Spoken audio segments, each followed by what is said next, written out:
James Urban Ruppert was reported to have had a troubled life. His mother, Charity, had told him that she would have preferred to have a daughter as her second child. His father, Leonard, also had a violent temper and held little affection for his two sons.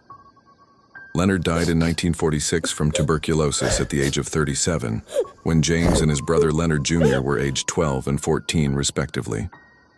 Leonard Jr. became the father figure of the family and constantly picked on James during their upbringing, often taunting him.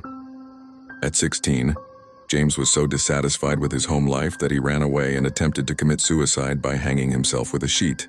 He was unsuccessful and returned home. By 1975, Ruppert was envious of his older brother's successful job and family. Ruppert himself had dropped out of college after 2 years, then trained as a draftsman, although by 1975, he was unemployed, was unmarried, and was still living at home with his mother. In contrast, his older brother, Leonard Jr., had earned a degree in electrical engineering, had married one of the few girlfriends James had ever had, owned his own home in the city of Fairfield, and had 8 children. Charity was frustrated with James's inability to hold a steady job and his constant drinking. She had threatened to evict him from her home on more than one occasion. James also owed his mother and brother money, having lost much of what little cash he had in the 1973-1974 stock market crash. On Easter Sunday, March 30, 1975, Ruppert's brother Leonard Jr. and his wife Alma brought their 8 children ranging in age from 4 to 17 for Easter dinner at their house located at 635 Minor Avenue.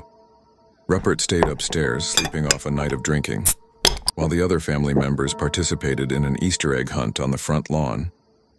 At around 4 p.m., James woke up, loaded a .357 Magnum, 2 .22 caliber handguns, and a .22 caliber rifle, then went downstairs.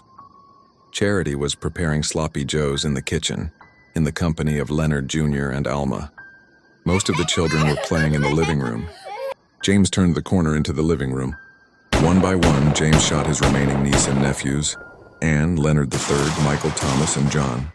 Charity had been shot once in the chest. The remaining victims were shot in the head and shot again to ensure they had died. The only sign of a struggle at the crime scene was one overturned waste paper bin. The Butler County coroner theorized that Ruppert had likely shot some victims more than once to prevent anyone escaping. The massacre was over in less than 5 minutes.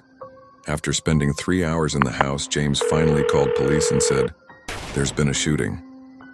He then waited just inside the front door for authorities to arrive. All told, Ruppert fired 44 shots, 40 of which struck their targets.